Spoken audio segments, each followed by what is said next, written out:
Hey there folks, welcome to the edition of Stranger in a Southern Land. I, of course, am your host, Jake Manning. Today on the program, I speak with Joe Pettis, Atlanta-based comedian Joe Pettis, as it is, and also two huge professional wrestling fans. So very excited to sit down and talk with Joe. I mean, we've seen each other at shows, mostly comedy shows, and haven't had a lot of time to sit down and just talk about professional wrestling and the guys he likes, the things he likes to see out of professional wrestling. So this is just a wonderful conversation I have with Joe about comedy, professional wrestling, and positivity. You know, some of the three things are a big part of my life right now. You know, Joe talks about all the positive people that have helped build this Atlanta comedy scene, which is one of the best in the country.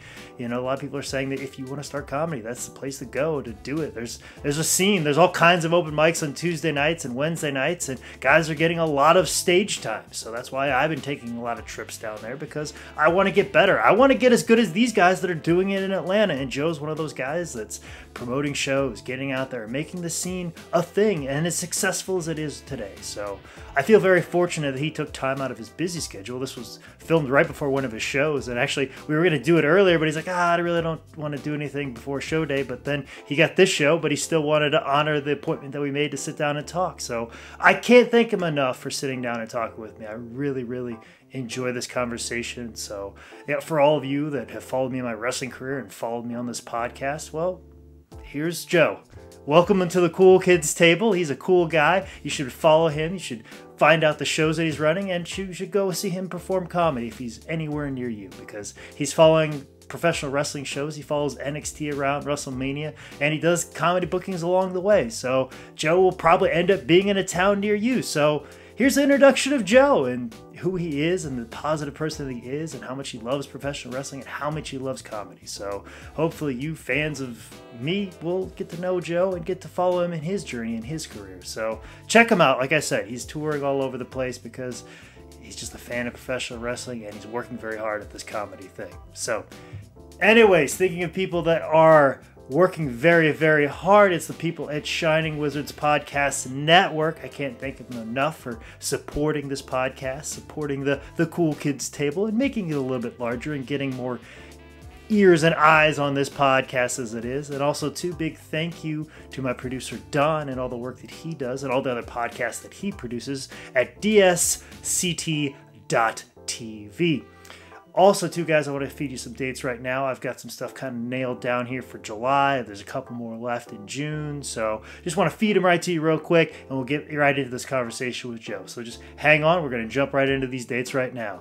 Most notably, this Saturday, June 25th, I'll be wrestling for NAWA in Sugar Grove, North Carolina, which I hear is pretty close to Boone, North Carolina, which is close to App State. So if you're up that way, if you're in the mountain region of North Carolina, I'll be making my way up there Saturday, June the 25th. For more information about that show, make sure you log on to nawawrestling.com. I think that's correct. Not for sure, but just do a Google search. It pops up right away.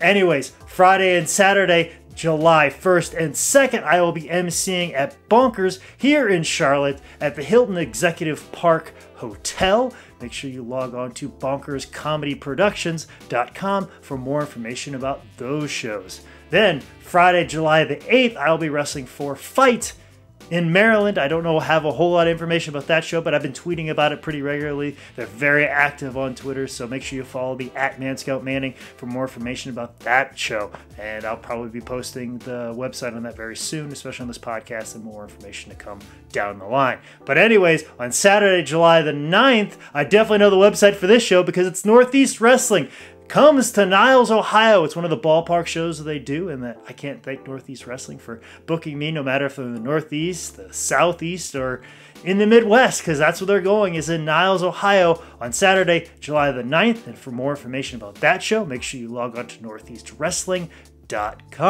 And now, speaking of Joe Pettis and the Atlanta area, Sunday, July 17th, I make my Atlanta Wrestling Entertainment debut. I'm very excited about this show. I just booked it today right as I'm cutting this intro, so I'm extremely excited to be wrestling in Atlanta. I think this will be one of the first times I'll be wrestling in Atlanta proper. I think it's like downtown. It's a big deal. I'm very excited to be making my debut. Atlanta Wrestling Entertainment, Sunday, July 17th.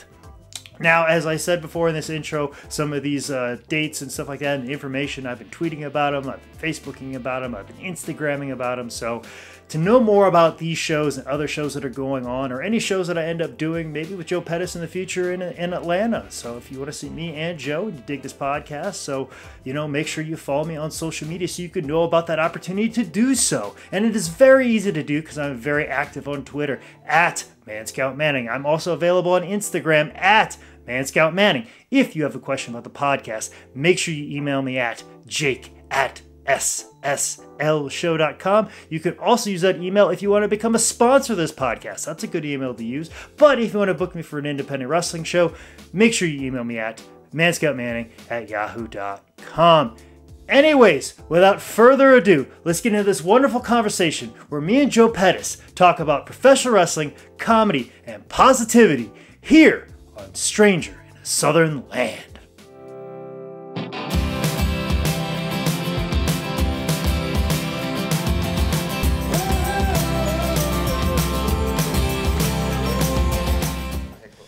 It's just a conversation. Can you hear yourself okay? And yeah, I can hear myself. Okay, and don't worry about the camera. It's not like a shooter interview. You don't have to blast anybody Honky Tonk Man or anything. Blast everybody. Blast everybody in the wrestling world. Bam, bam, blast. You just got blasted. Can I say that a bunch? Yeah, you can say that as much as you want. We can make a T-shirt out of it if you want. That would actually be really good. Bam, bam, blast. Bam, bam. You just got blasted. If I was a wrestler, that would be my catchphrase. You just got blasted. It'd be the worst catchphrase of all time. Well, there's probably some people walking around NXT with a similar idea in their head. Right, so right. You can't complain. But anyways, Joe Pettis, I'm sitting here with you. This is a conversation. We're going to talk for about 45 minutes to an hour. Okay. And you know what?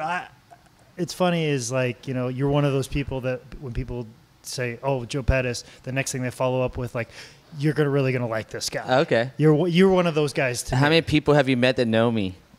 Nick Alexander. Okay, that's all it takes. Just one guy who really thinks I'm a cool guy. Yeah, Nick Alexander loves you, and Spencer Taylor's talk nice about you. Okay. And they always bring up the fact that you're a huge wrestling fan. Yes. So you can, I feel like we can talk about combo, we can talk about wrestling, we can talk as much as we want. So, right. I really want to talk with you because in saying that you're a big wrestling fan, I don't know if we've really talked about wrestling too much other than I gave you some WCW cards. Yeah, now you just gave me some WWF cards, so now we're best friends. Well, see, that's the thing is I saw you last time. I asked if you lived in Atlanta, proper for a long time, because there's a lot of people in the South that are very particular about their wrestling. They were NWA, they were WCW guys. Oh, totally, yeah. And they were never anything else. Right. I grew up as a WWF kid, and it wasn't until I was a teenager that I discovered WCW. Yeah. During the Monday Night Wars. And around the same time, I discovered ECW. Up until then, I had only known WWF. That's all I knew about. I knew Hulk Hogan. That was, Bret Hart. The Undertaker. I knew the main guys, but I didn't know until as a teenager that there's all this other stuff going on. Yeah, it's weird. And where did you grow up geographically? All over the place? I was born in South Florida, but I moved a lot to places like Pennsylvania and Illinois and Boston.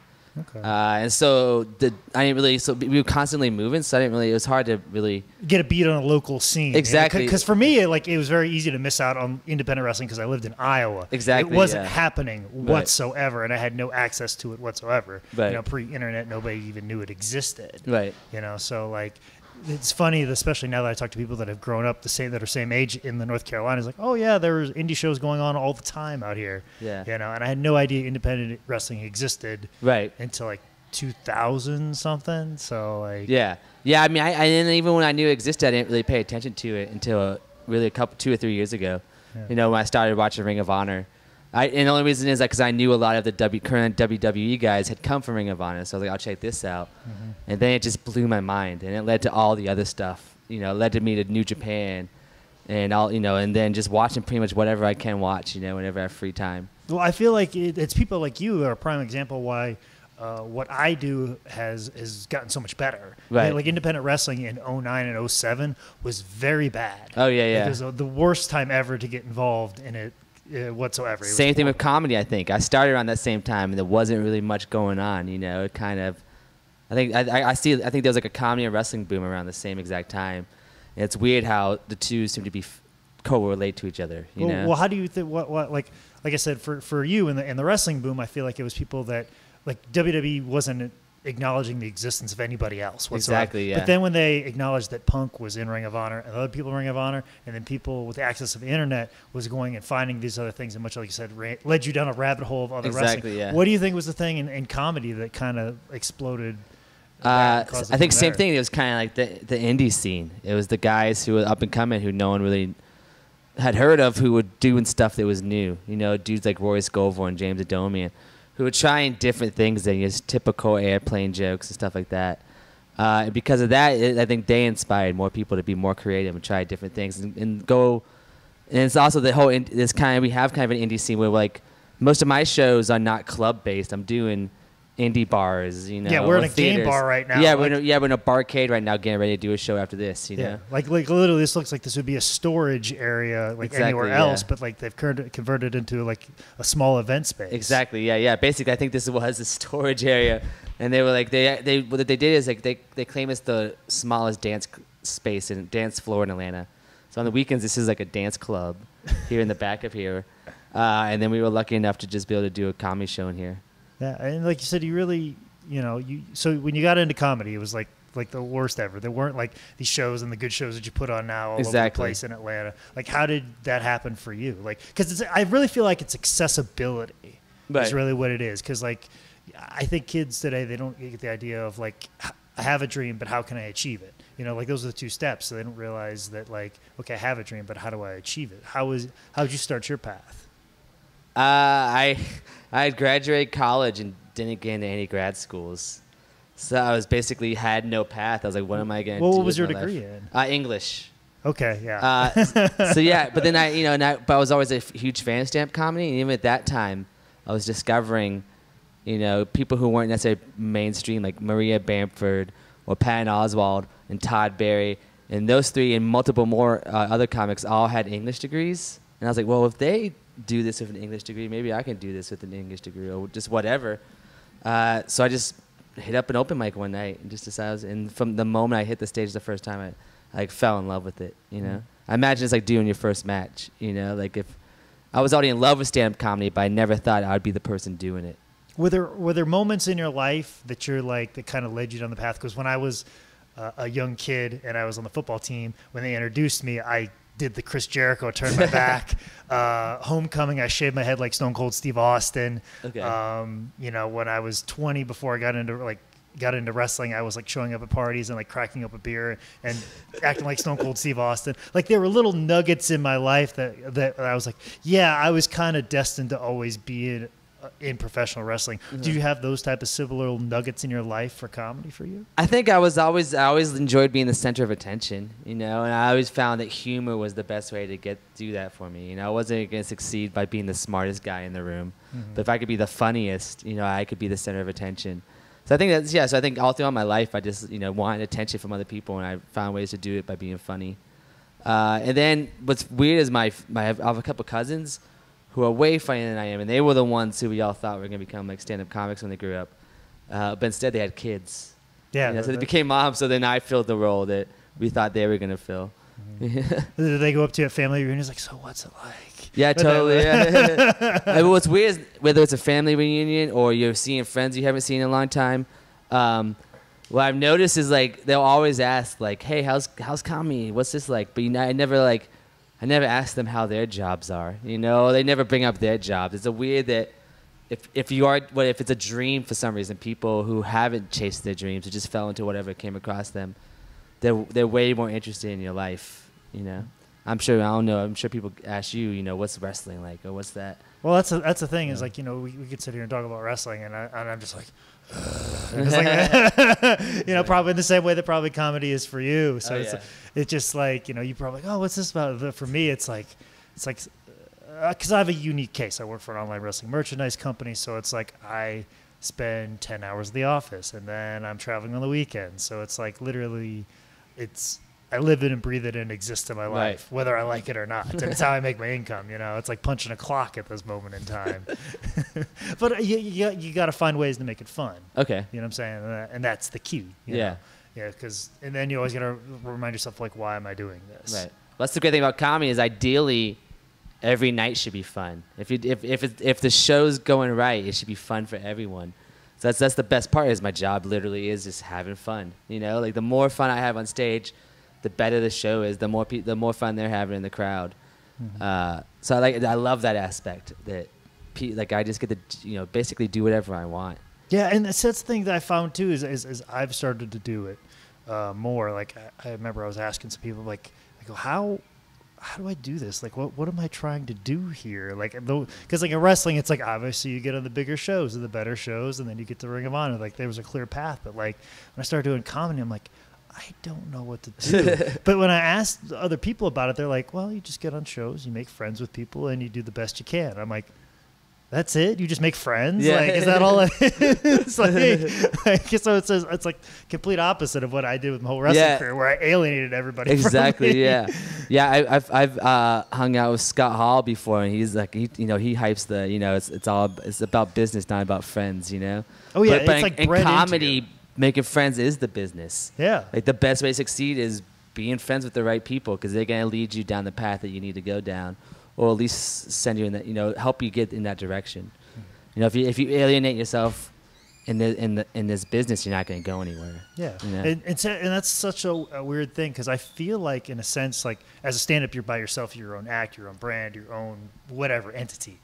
But in pro wrestling, and this is why I prefer like these days to do a lot more comedy than I do wrestling, because the thing I hate the most about wrestling is cooperation. Because if I'm wrestling a guy, we have to check off on everything. Yeah. Everything has to be kind of agreed upon in a sense. And if you're in a 6-way scramble with guys that don't know what they're doing, and you know what you're doing, but you just have to be like, okay. And so, but the thing is, you're all trying to put yourself in a better position, and nobody's trying to work with anybody. Where it seems like stand-ups are like, you all work together and everybody does well and you have your own thing, but like it's just cooperation is just weird to me. Yeah, it's weird. It's weird how you have to work together so that you can succeed alone on stage. Because for the most part, stand up is you're up there by yourself. Your jokes are jokes you've written by yourself.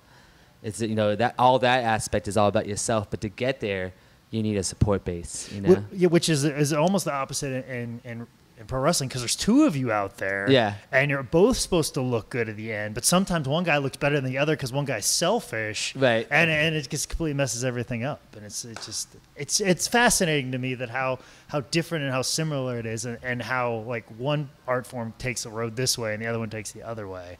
It's fascinating to me. So. But, like one of the things that Nick was telling me about, we were talking about weaving comedy and wrestling around and stuff. Like Nick says that you book a lot of stuff like around like big wrestling shows and stuff like that. Yeah, pretty much all the touring I knew is based around a wrestling show I want to go see. Like I just bought, I haven't bought my tickets to the event yet, but I just bought a plane ticket and booked some shows in New York because I want to go to SummerSlam and go to NXT. So I do that a lot. Probably, I just did WrestleMania.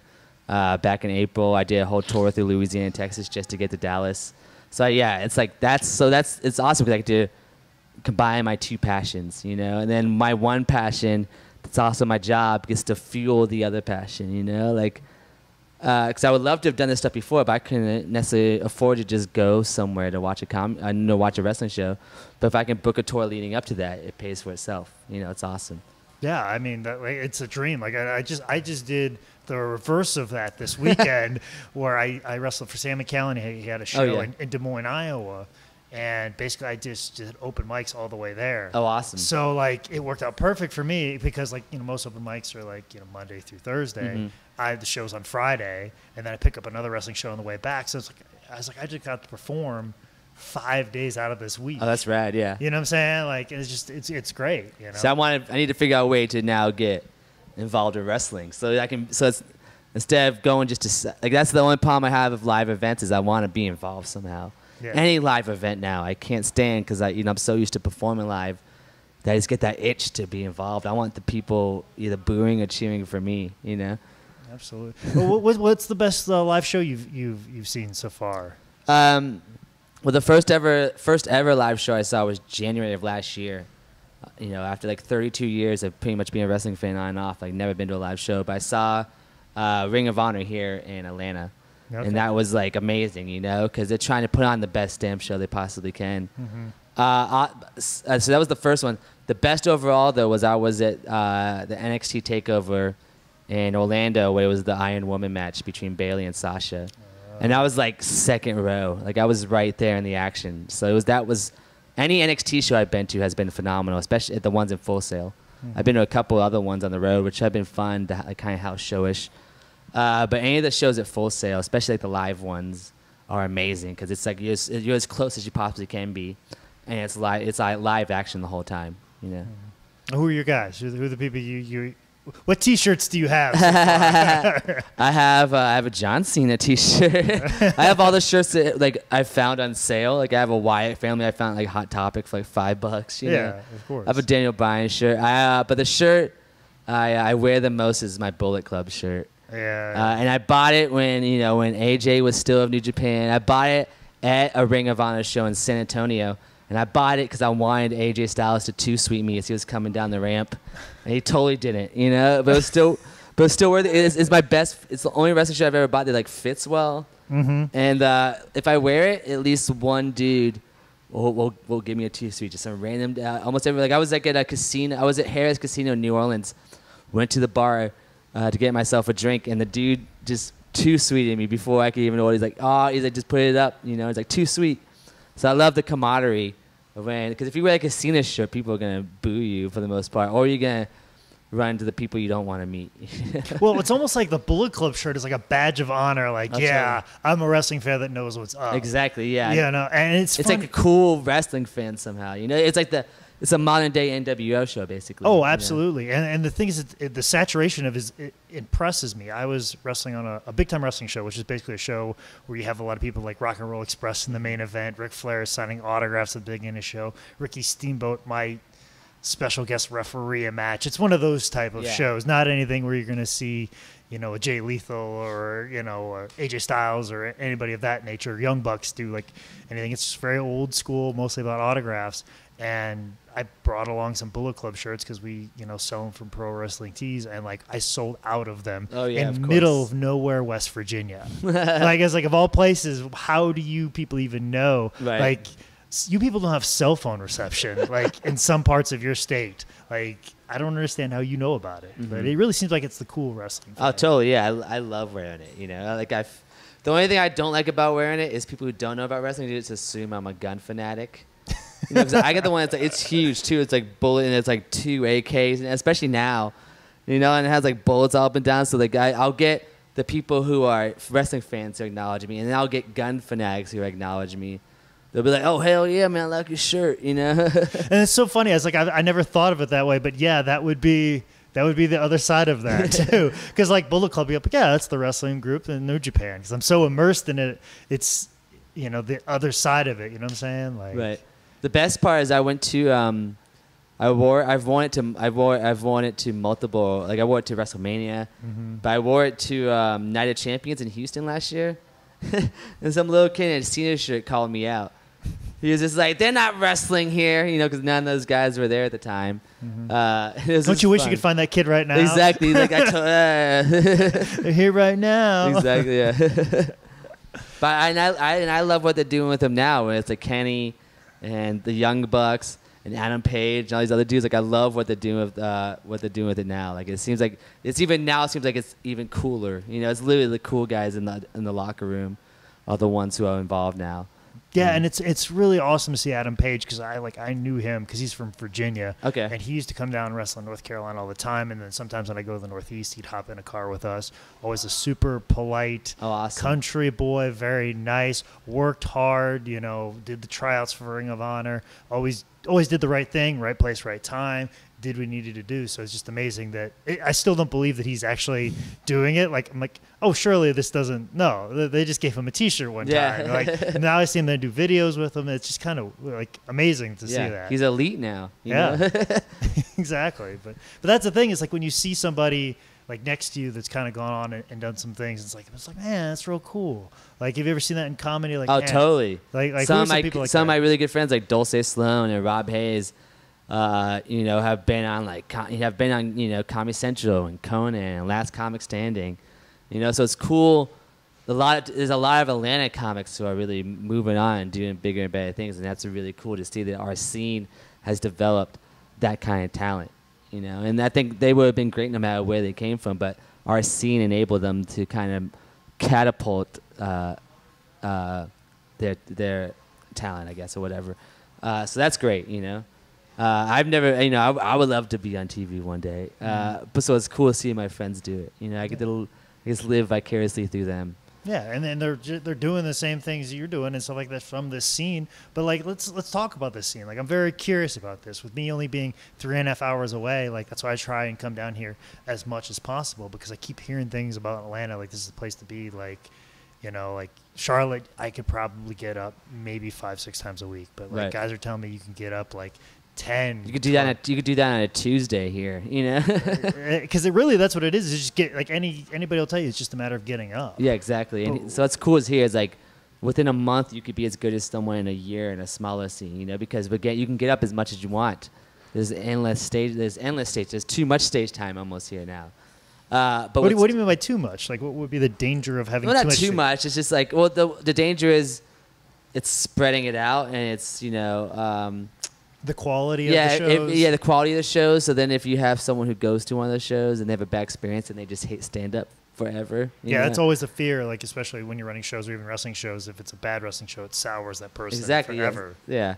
But what's cool here is that we have enough good shows. There's plenty of good shows with great audience members. Like I claim that Atlanta has the best audience members. Like if you have a good show of a good crowd, it's going to be the greatest ride you've ever had in comedy. You know, the only places I've been to that have been similar are places like Denver, New Orleans. You know, these smaller scenes that have kind of the very indie do-it-yourself attitude. You know, we're not being watered down like places like New York and Los Angeles are just covered in comics. Mm-hmm. It's people who are, you know, who grew up in that scene or whatever, who are building it, and that's what makes it better. You know. Well, what spurned that? What sparked that? What kind of led it down that road? I think it was comics like myself and other people who were just tired of not having shows to perform on. Because when I started in 2008, there was the club open mics, which is like once a week, typically the same night, so that you could only do one. And then there might have been one or two other like bar or whatever open mics. There was nothing going on. So I think comics we wanted to have a place to perform. So. A lot of us just started producing shows, and now I would say the majority of established comics in Atlanta run a show, at least 1 or 2 shows. You know, you probably have at least 30, 40 people running a show in this town.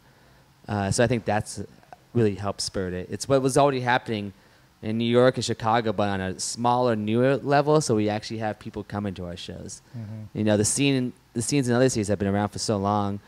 The people know, like, people don't really go out, you know, like people in New York don't go to stand-up shows, you know, it's like, why would I do that? You know, that's like what tourists do. But here in Atlanta, people involved with everything, whether it's music, comedy, arts, people want to be involved and want to support something local and organic, you know. It's like, whether it's food, like, it's huge in food here, local and organic, so why not comedy? Why not support locally grown comedy? Yeah, it seems like there's the trend that's going over. I want organic. I want something original. I want something homegrown. Exactly. And then that bleeds over into all avenues of everything. But you know, what you know, like I said, people started running shows. What made you want to run shows? Because you could have hung in the back and be like, guys, keep running shows. By the way, if you need me, I'll be available. What That's made you the thing want to is, it's hard to get booked, you know. So like I want stage time, and also. The reason I run so many shows now is because in my mind, there's a certain way shows should be run. And the best way to make sure that happens is to do it yourself. Now I have the problem where I'll show up to other people's shows and kind of like start rearranging chairs. Oh, it's the or dim the lights or this, or just like, hey, maybe you should do, you know, like so the reason I like to run shows is because I can make sure it's going to be the best possible show, you know. Oh, you sound exactly like me at a wrestling show. Like, I freak out when I see something not going right. Like, I remember clearly when I was wrestling for Evolve, the ring was late one time. And there was another... That would drive me crazy, yeah. There was another show before us. There was a show at, like, 6, and then ours was until 8. And this is, like, at 5. Keep in mind, like, the ring still got, it could show up like 2 hours, or an hour, and they cancel the other show, and our show still happens. But I was freaking out. I'm like, no, people are outside waiting. There's not a ring inside for them. There's nothing for them to wait for. There's no ring here.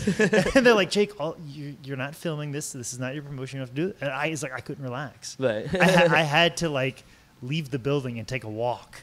I was so nervous, and the fact that nobody else was nervous was bothering me. So it's one of those things. So you can't even detach yourself when you go to other people's shows. Yeah. What are some things that you've learned running your own shows?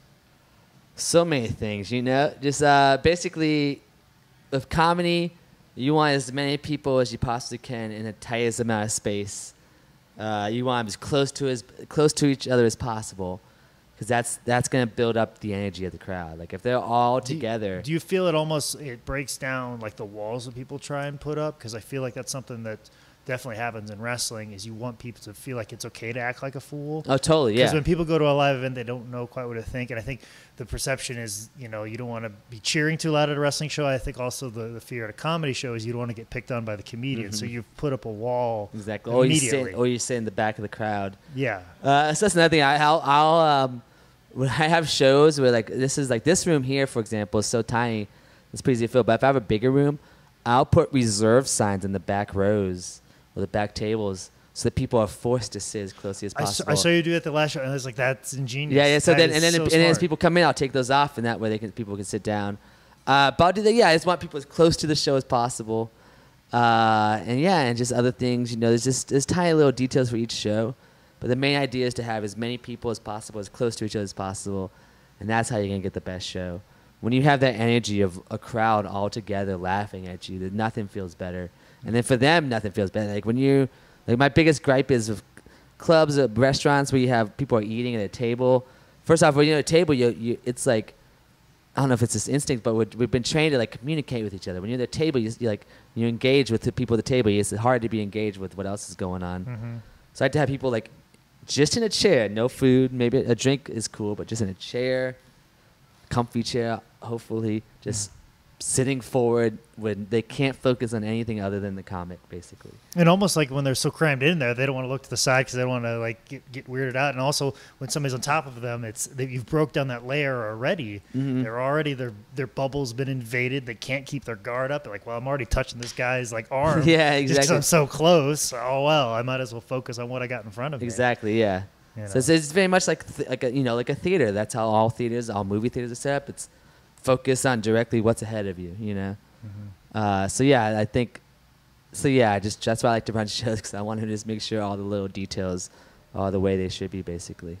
Okay. Well, you've got several different shows and stuff like that. Talk about some of the places that you run on a regular basis, some of the other shows you promote and stuff like that. Let's talk about it, because it's different things and different, and advertising them. Right. They've all got your 8-bit comedy here, yeah. And then of course you got the beer and comedy night. You're good with branding these shows and making them very unique to the places. You've got a very smart brain when it comes to promoting. Yeah, I guess that's weird too, is because when I started doing comedy, I never thought I'd be doing this. I just assumed I was gonna be the funniest person in the world and succeed on that avenue, mm-hmm. and just have an agent who was gonna book me for clubs and stuff down the road. I never thought I'd be producing my own shows, at least on this level, and doing the promotions and all that aspect. But do you feel it's necessary for most totally. comedy? Yeah, I think because there's so many comics now. It's hard to brand and sell yourself now. So you almost have to have something else, a product that you then can sell to the to the people. Mm-hmm. So that's why I do, like I said, you mentioned those shows, but I also do the underwear show, mm-hmm. which is just people performing their underwear. And basically the reason I succeed is because I can go on the road, book a couple locals to come open up for me, and then people come because it's just a silly, stupid idea. Versus if I book a show and it's Joe Pettis, people be like, I don't know who that is. Mm-hmm. Why would I go watch that guy? I've never seen him before. But if it's like, oh, here's some people going to be performing under it, okay, I'll go check it out. And other comics will come to see it because they're like, exactly. I wonder what that guy looks like. Yeah, they want to see what their friends, like the other local comics, so you end up getting more of a crowd come out for whatever reason. Mm-hmm. But yeah, so I think it's, like I said, you got to just have something other than yourself that you can sell. Mm-hmm. So, and what's cool about doing the shows here is we do the show here, 8-Bit. We have the smallest room, which is this one in Atlanta, and then our show at Sweetwater is the biggest room in Atlanta. So it's fun booking two completely different shows. Because like, this room, we're lucky if we can fit 30 people in here. We almost always do. Mm-hmm. At Sweetwater, 30 would feel like so small. Mm-hmm. Like we, on average, have like 150, 200 people there. So it's weird, like just that kind of dynamic. And then we do the underwear show, and then we do the character roast too, and just whatever different. Like I love doing shows that aren't just typical stand-up comedy, because I can perform any night of the week if I want to. But after 3 or 4 nights in a row, it kind of just gets boring and stale. So if you can do something different, that's comedy related, but not doing your own material, or kind of just, just stretching those comedy muscles, and learning new techniques and learning new things. That's like my favorite thing about performing. Yeah, putting in those different situations, you know what I'm saying? That's what MMA fighters, they put them in awkward situations and see how I handle it. Exactly. Does the funny rise to the top, in a sense? But you just talked about, like, the character roast. Like, I think you did one on the XMen recently. Yeah, we did the XMen. We're doing Jon Snow. And that's an idea that we didn't come up with. It's the other scenes have been doing it for a while. Is it kind of one of those things to take from here and then exactly? Kind of I think so. And that's just like something we had heard about, and I did a couple in other scenes, and it was like just a ton of fun. Basically, again, it's just an exercise for for the comics in the scene to do something different, and then every time you do that, you grow as a comic. I think I definitely grown from doing those shows because it's improved my improv skills. It's improved my ability to focus on something and write a joke specifically about that. So then just running and promoting shows has just taught me just the different elements that go into a successful show. It's more than just having good comics. It's having the right audience members, having the right environment, having a venue that backs you. It's like so many different things. It's weird how thinking of, like, I don't think I understand the true business of it. And when I first started, I still don't really know the learning process. Mm-hmm. But would you say that learning process has? I'm trying to think about. I had the perfect way to word this question, because I've done this with wrestling myself. Is that you understand exactly what those people are going through in that moment in time? That when it almost feels like you're training with heavy weights in a sense. Because not only do you have to go up and do a set because you're trying to get stage time, but you got to worry about the door, and you're worrying about that person's probably what they had to go through just to get to that door, to get to that seat at your comedy. Like you're not just walking out on stage and I'm the star and I leave. You have to interact and set the environment and the mood. But like now when you go to other shows where you're just performing, does it almost seem too easy? Oh, it should, but it's more nerve-wracking because, again, I'm not in control of the situation. I just did the Laugh Skull Festival, and it was like a week of shows where I just showed up to do spots, and that was like the first time that had happened in a long time where I wasn't, when I went multiple days without being involved in the production aspect. And it was a little weird, like I didn't know what to do. Like I felt, because like what I like about running shows is when you're there, like you're constantly busy. I need to be busy. Mm-hmm. So when I'm just performing a show, it's like I hate the downtime. I hate just sitting around to go up. I hate the sitting around in between. Like if you have 2 shows back to back, just sitting there and having nothing to do. That drives me crazy. So it should feel easy, but it feels like more of like a burden actually to me. Yeah, I've gotten that way definitely with wrestling shows. I feel like it's very weird, like how you get that way. And there's a time they're like, oh, finally I get to relax. But now I don't think I can do it. Right. Like I always tell people that I'm going to be like a retired police officer when I stop wrestling. I'm just going to have a heart attack because I don't have the stress to always constantly going with my heart and stuff like that. But like I always wonder, is like, but gosh, if I really just focused on just the wrestling, would I be any better? Mm-hmm. Or would I be not as good? Do you ever have that question about yourself, comedy? I do actually, yeah, because I get to produce a lot of shows, I avoid going to a lot of shows. And then like I definitely know like to get better and to become the best, you just have to keep performing, have to keep doing it. That's the only way you can succeed. So yeah, I kind of wish I could kind of get rid of that element just so I can go do more shows, and focus more on just being a performer. But again, starting to enjoy the production aspect as much, if not more. So I want to keep doing that or do that as much as possible, and I think you'll get better overall. if you can understand every element of the business of what's going on and be in that moment, I think that makes you a better performer. You know, it makes you a better person, and then that leads on to being a better performer. Yeah, do you feel like comedy has made you a better person? Oh, totally. Yeah. Yeah. It's helped me open up. I've learned a lot of new things. I've met a lot of new people, and I've learned about other people's experiences and what other things, what's going on in the world, kind of.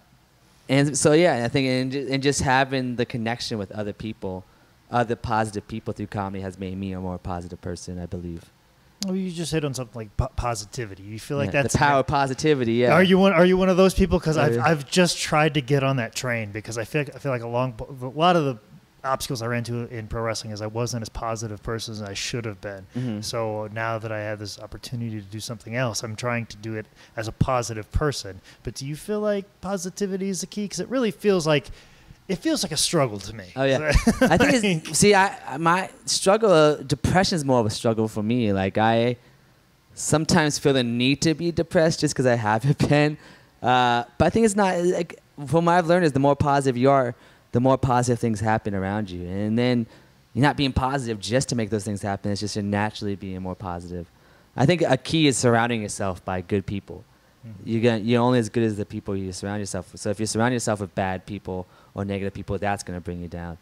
So I think one of the keys of my success is surrounding myself only with positive people. You know, if anyone had a negative quality, I was, it's sad, but I was kind of quick to just dump them from my life because it's only going to bring me down. Absolutely, and I feel like that's a realization I've come to myself, is like I would be very negative in wrestling, and I was like, why am I not like around people? Like, why am I alone in this room right now? And then I start to realize it as I see other people, like when I see them that are being negative in front of me, I'm like, I don't want to deal with that person. And I just walk away from them, and I go, hold on, that's me. Yeah. And that's who I used to be. It's one of those things like instinctively we don't want to be around that. Whether you make a conscious decision or not, it's like you see that and like, oh, this doesn't feel good. I'm going to walk away from this. Mm-hmm. When you see people act that way, you don't want to be around it. But it feels like positivity, gravitates people for some reason. Totally, yeah. I mean, look, it's worked for the New Day. Like just by pushing, even just by pushing the positive thing. They've really propelled themselves, like because when they first came out, the response to them was very negative. They're like, no, we're gonna be positive about this, and now they're one of the biggest things. People love them. The same people who used to hate them, now love them just because they were positive about it. Even if they did it in a smarky kind of heelish wrestling way, they were still pushing positivity, and that's one of the reasons I love I love them, because it's like, oh, this is exactly how I feel about things. I'll see examples of whether it's online or in person where people start getting negative, especially about comedy, if things aren't working out for them. Mm-hmm. And I'm just like, I'm just like, look, you can't, you just have to be positive about it. The more positive you are, the more people are going to want to be around you, and the more people are going to, want to work with you. It's going to work out better. Yeah, and I'm glad you brought up the New Day. They're like the perfect example of that, because when they put them together, they were just like, oh, we'll just put these black guys together, and then maybe we'll have like a new nation of domination. Mm-hmm. And I feel like they were going to take it to the very typical, stereotypical place that they always take it. But then there was all this stuff with Ferguson going on, so they kind of didn't know what to do with them. But they just kind of just like, no, we're just going to have fun. Yeah, they just kind of, they were given a weird gimmick, and then it changed last minute. Yeah, I don't think they even knew what I think they had an idea of where they wanted to take it, but I feel like a lot of that Ferguson stuff put them on the back burner, and they realized, man, if we're on the back burner, we're going to get fired soon. Exactly, yes. Yeah, and then all of a sudden, it was a sense of like they're on the back burner, so nobody was paying attention to what they were doing. So then like, well, let's go out there and have fun, as opposed to being the stereotypical black guys wearing wife beaters and we jump people. No, we like video games. We like Dragon Ball Z. Yeah. You know what I'm saying? Like, let's have some fun. Musical. We're intelligent. We're happy. We're outgoing. And it really it's amazing to see, and especially when I was at WrestleMania. Like a lot of our trainees are African American, and one of the things of helping out at High Spots at WrestleCon was they all got tickets to WrestleMania. Oh, that's awesome. And the reaction that our students had when they came out was just of sheer joy and happiness when they came out in that box of Bootios. Oh my God, that was so much fun. Yeah, and it was really one of those things that I was kind of taken aback, that I was like, oh my gosh, like if I was a young African-American man that just got into wrestling, a kid, and these guys came out and they had wife beaters on, and they did the typical thug thing that wrestling has extended for years, that type of stereotype. These kids would not be as happy as they are to see these guys. They're like, oh, there's them as usual. Here we go again. But the fact that they were doing things and like the things that they like, because a lot of our kids at our school, they like Dragon Ball Z and playing video games, the exact same things that they're liking. But the stereotypical thing of the old guard of wrestling, like, oh, black guys got to act like this, it just, they broke down a lot of walls, I think. And I don't think they get enough credit for doing something like that, But the idea of positivity, I guess that is also the thing that attracts them to everybody. Because I'm still a little blown away by the reaction they get, because I feel like there still should be those people that hate it because, maybe they hate it because they don't understand it. Mm-hmm. But apparently, I think people are picking up on the positivity. So, I don't understand it, but I like it. Yeah. You know what I'm saying? So I always find that interesting, and I'm glad you brought that up to talk about positivity. Yeah, and I think one of the reasons they succeeded is just because they learned to be themselves. Yeah, they weren't being the characters; they were just being themselves and having a good time. And if you can do that,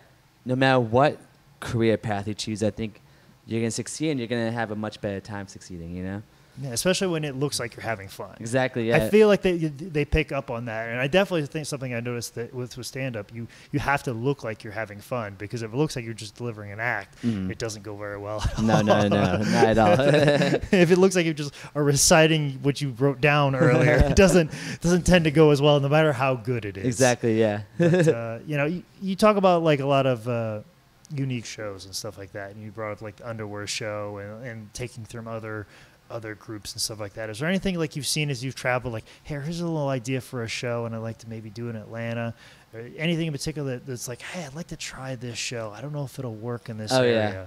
I think just anything that involves being fun, I did it. There's a great show called Late Late Breakfast in Chicago. They do it on a Saturday or Sunday afternoon, which is already unique. Most shows are at night. And then they just every comic they bring up, they make them stab a balloon, and under that balloon has a little gimmick, and it changes their performance. They can't just do it with no performance. They now have to do whatever the suggestion is. Mm-hmm. So I like stuff like that. Anything that kind of spontaneous, and spontaneous. Anything that's gonna keep the comedy spontaneous. I think that makes so stuff like that. But also I think we started doing a lot of gimmick and theme shows here in Atlanta, and then just kind of again, it's one of those things. If it fails, it ruins people's opinion of comedy. Any particular examples where something didn't get over? I don't want to call one out, but there's just been a couple of things, myself included. I did a nerd show, and it's nerds don't go out. Yeah. And also too, you don't want to feel specific, and you don't want to make fun of a group in a sense. They don't really know the intent. Right. But yeah. So now I think it's also important to just put on. No matter what you're doing, it just has to be the best quality show possible. So if that has to be a showcase, then it should be a showcase. Whatever. That's why we do a showcase here. Mm-hmm. We could do something different, but it's fun to just put on. Here's 8 of Atlanta's best traveling people. But here's 8 of the best comics you can see. Here's a good show. Here's a quick, short, good show. Mm-hmm. So I want to do more of that. Just here you go. Here's comedy. Boom. Take it. Go. And it's funny. I'll jump onto something you just kind of said, just kind of in passing there, and I find very interesting because I feel this very much similar in wrestling. Of a good show is very important because I want you to come back. Mm-hmm. I don't want you to have a bad representation of pro wrestling, and I really don't even know where that comes from with me.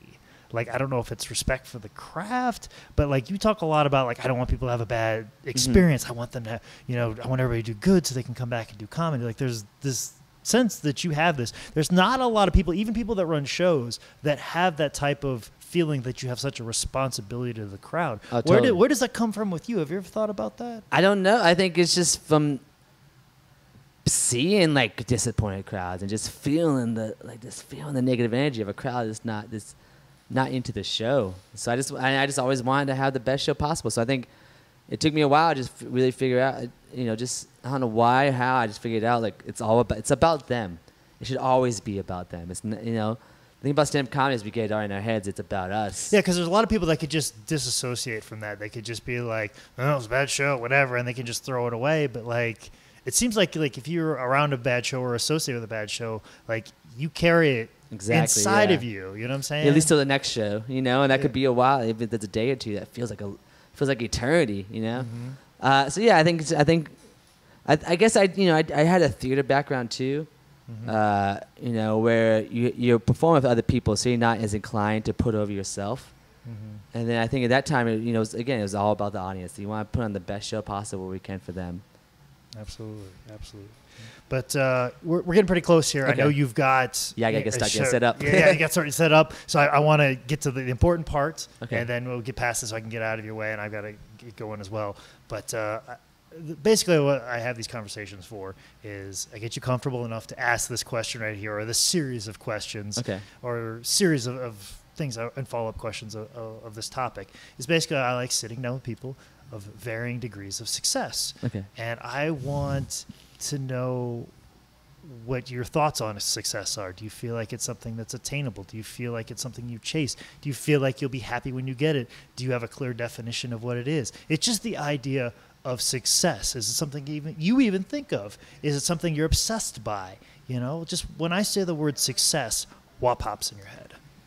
I think just being happy with what you're doing and where you're at. I do think about this a lot, about what could be success. And I think it differs for other people. But I think if you truly just enjoy life and enjoy what you're doing, and then maybe feel like you're having a positive impact on other people's lives, that's my definition of success. So in that mind, I don't chase it. You know, I don't need it. I think I'm constantly experiencing it. You know, and I think your level of success gets higher on that. The more you can, grow as a person, but also, again, have a positive impact on other people.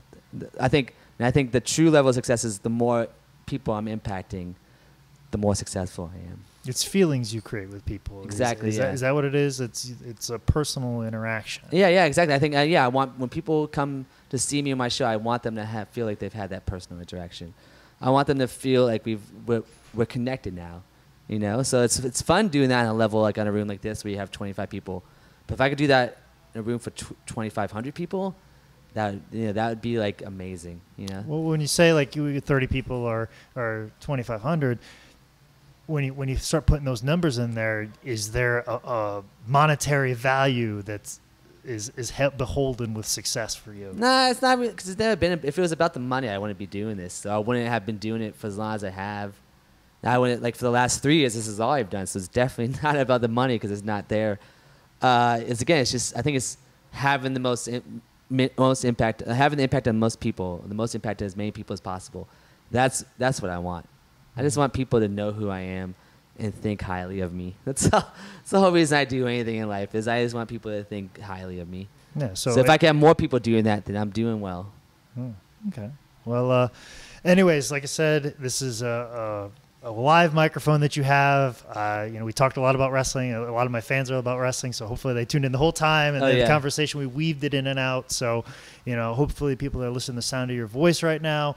They've stuck around to the end here, and they've heard everything. But now's your time to plug whatever you need to plug. Twitter, Facebook, shows. This is going to be released next week. Okay. So anything forthcoming as far as shows that you want to get out there, anything upcoming the next couple months, you have a live microphone to say whatever you want. Well, my name's Joe Pettis. If you want to find me, you can pretty much find me on anything. My name will be Joe Pettis on Facebook, Twitter, and I have a website, joepettis.com. And then, I'm at the Sweetwater Brewery every other Monday, and I'm here at Joystick the first and third Wednesday of the month. And then I travel and do other things that you can find out by visiting joepettis.com. All right. Well, Joe, thank you very much for taking time out of your day. I know the last time you were busy at a show day, and now here I'm catching you on a show day again. So thank you so much for taking time out of your day. I really appreciate it. Oh, yeah, thanks. Thank you. Let's shake on it. Let's shake on it. All right.